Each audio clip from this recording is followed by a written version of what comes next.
इकडे हिंगोलीमध्ये भर उन्हामध्ये 105 वर्षाच्या आजींनी आपला मतदानाचा हक्क बजावलेला आहे। 37 डिग्री सेल्सिअस तापमानामध्ये या आजींनी हे मतदान केलंय। या आजींशी आणि त्यांच्या नातू-पणतूंशी संवाद साधलेला आहे आमच्या प्रतिनिधींनी। पाहूयात। लोकसभा निवडणुकीचा दुसरा टप्पा सुरू आहे आणि या दुसऱ्या टप्प्यामध्ये मतदारांचा उत्साह ग्रामीण भागात विशेष करून पाहायला मिळतोय। सध्या आपण बघितलं तर ह्या 105 वर्ष वय असलेल्या आजी आहेत आणि भर उन्हामध्ये साधारणपणे 37-38 डिग्री सेल्सिअस तापमान आहे आणि या तापमानामध्ये ह्या मतदानाला आलेल्या आहेत। आजी, झालं मतदान? मतदान झालं का?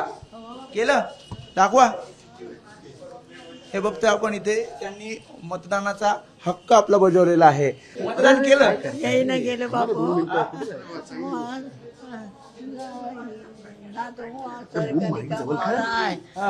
सरकारी कामावर आहे मोहना तो। बरं, टाकायच लागते माय म्हणलं टाकावं लागते मत। म्हणून आणलं बापू, नाही तर घेत नव्हतं। अच्छा, त्यामुळे आपण बघतोय ह्या आजी एवढ्या भर उन्हामध्ये मतदानाला आलेल्या आहेत आणि याहूनच दिसतं की ग्रामीण भागामध्ये मतदान कशा पद्धतीने होतंय, कशा पद्धतीने मतदारांचा जो उत्साह आहे तो आपल्याला या हदगावमध्ये पाहायला मिळतोय।